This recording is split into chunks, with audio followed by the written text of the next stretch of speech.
Assalamualaikum warahmatullahi wabarakatuh. Perkenalkan, nama saya Arat Fahmi Gautama Krisnandi dengan NIM 23010191414024 dari kelas Ilmu Pemulihan Ternak E, kelompok 1, akan menjelaskan tentang praktikum yang mengenai heritabilitas, korelasi genetik, dan repeatabilitas. Pada bab 1 kita akan membahas tentang latar belakang. Heritabilitas adalah istilah yang digunakan untuk menunjukkan bagian antar keragaman total dari suatu sifat yang diakibatkan oleh pengaruh genetik. Nilai heritabilitas dipadukan dalam melakukan program seleksi dan rancangan perkawinan untuk perbaikan mutu genetik ternak.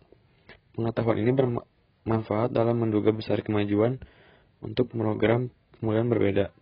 Nilai heritabilitas bermanfaat dalam menaksir nilai pemulihan seekor individu ternak. Korelasi genetik merupakan korelasi dari pengaruh genetik aditif atau nilai pemulihan antar kedua sifat itu.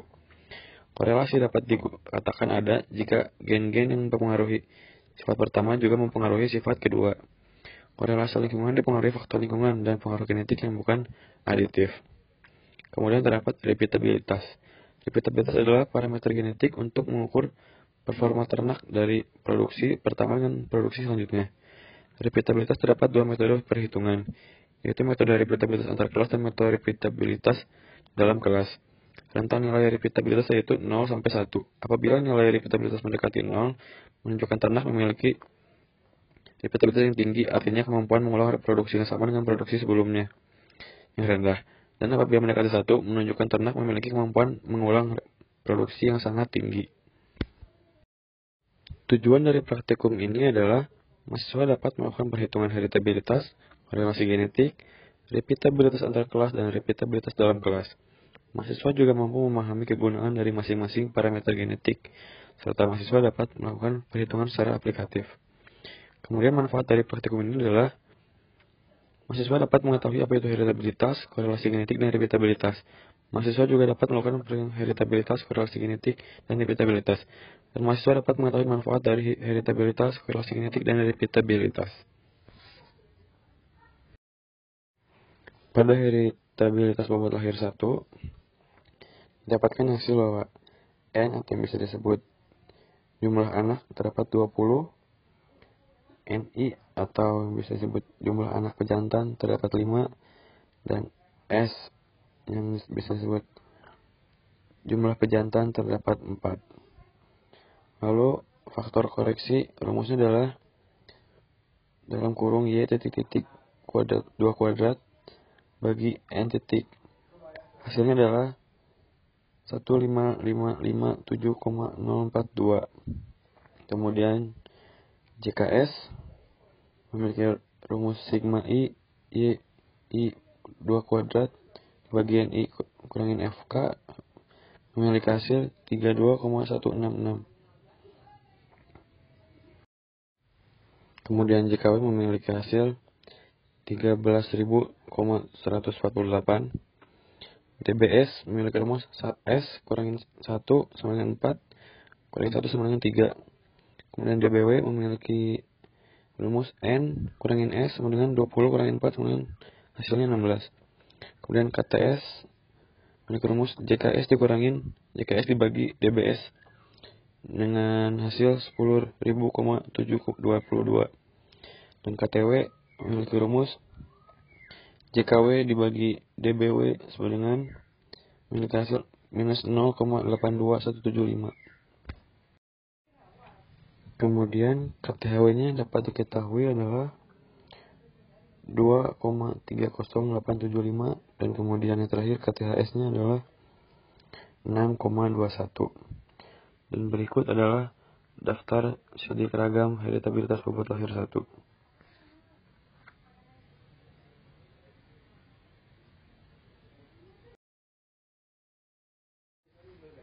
Kemudian pada heritabilitas bobot dewasa 1 sapi PO diketahui N atau jumlah anak adalah 20, NI atau jumlah anak pejantan ada 5, dan S atau jumlah pejantan terdapat 4. Dan untuk mengetahui faktor koreksi menggunakan rumus dalam kurung Y titik kuadrat dibagi N yang memiliki hasil 12, 19, 290,962.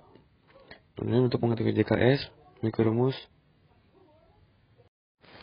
sigma I Y2 Y kuadrat 2 dibagi NI memiliki hasil 6157,683. Kemudian JKW memiliki hasil 2402,795.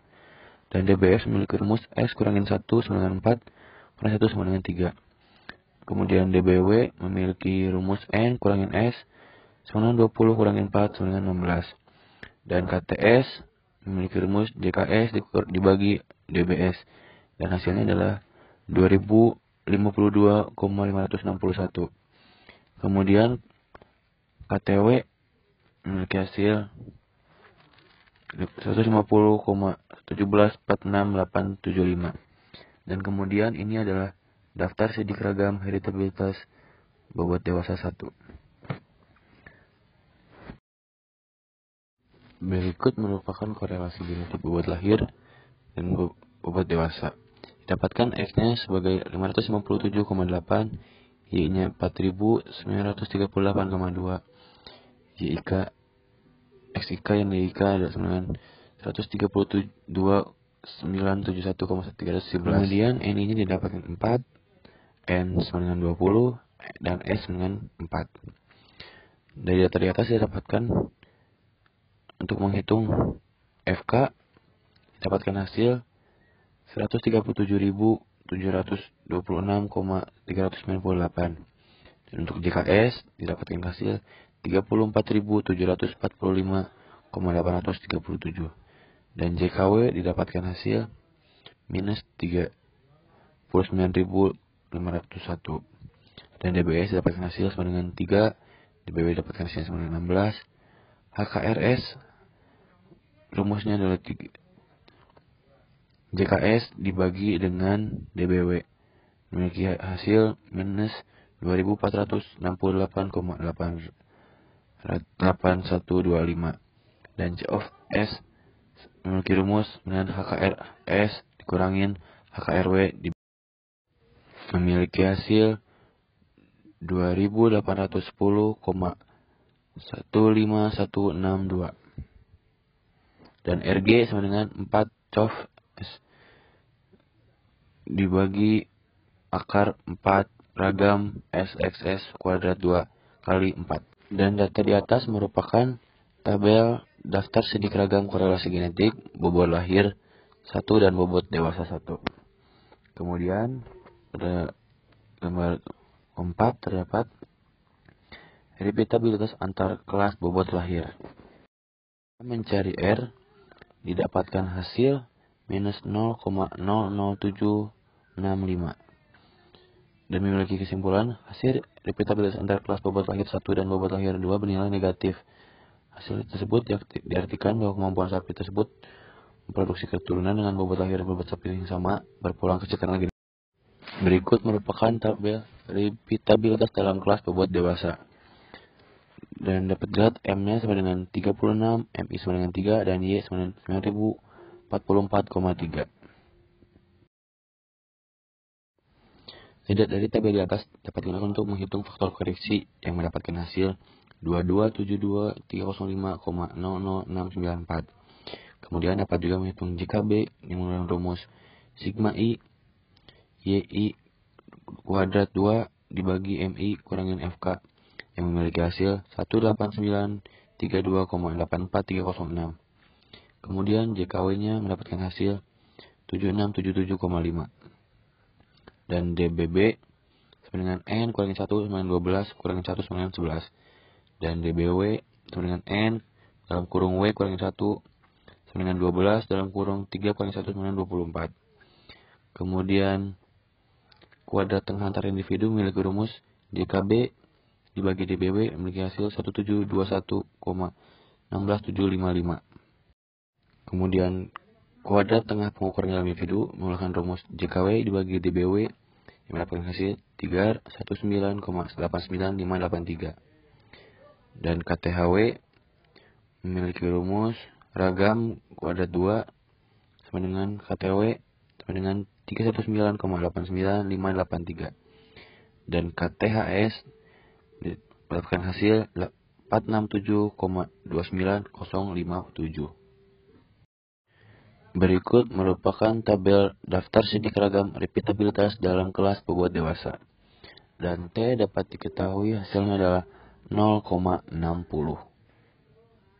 Dan hasil ini memiliki kesimpulan bahwa dalam kelas bobot dewasa sapi PO bernilai 60%, bahwa kemampuan ternak dalam memproduksi keturunan yang sama pada bobot sapi sebesar 60% dan 40% dipengaruhi oleh lingkungan. Selanjutnya akan mengarah pada pembahasan. Diketahui bahwa heritabilitas merupakan parameter yang digunakan untuk mengetahui apakah suatu karakter lebih dipengaruhi faktor genetik atau faktor lingkungannya.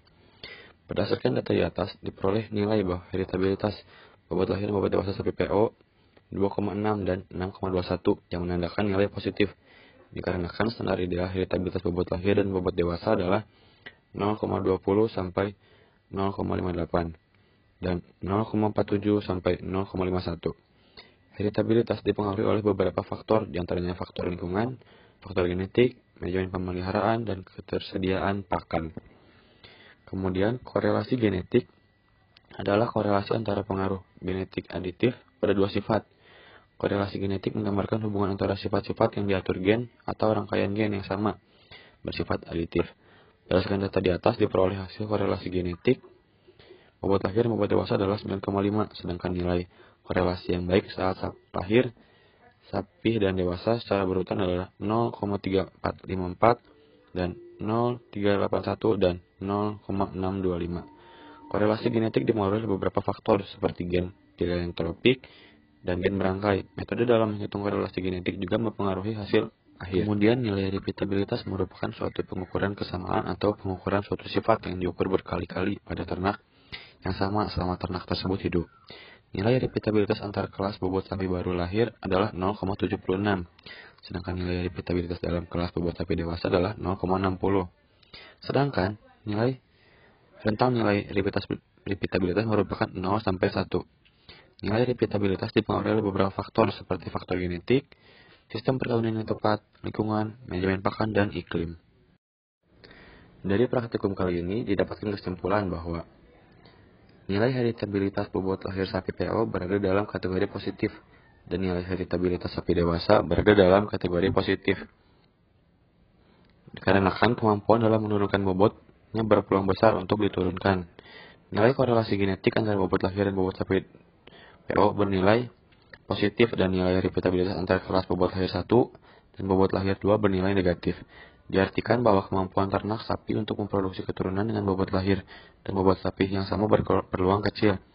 Dan nilai repeatabilitas dalam kelas bobot sapi dewasa PO bernilai 60%. Hal ini diartikan bahwa kemampuan ternak dalam memproduksi keturunan yang sama pada bobot sapinya sebesar 60%, sedangkan 40%-nya dipengaruhi oleh lingkungan. Sekian penjelasan dari saya. Mohon maaf apabila ada salah kata atau salah penjelasan, saya mohon dimaafkan. Saya juga berterima kasih kepada Mas Salat yang sudah membimbing saya dan kepada dosen yang sudah memberi ilmu. Semoga dapat bermanfaat bagi semua pendengar. Terima kasih.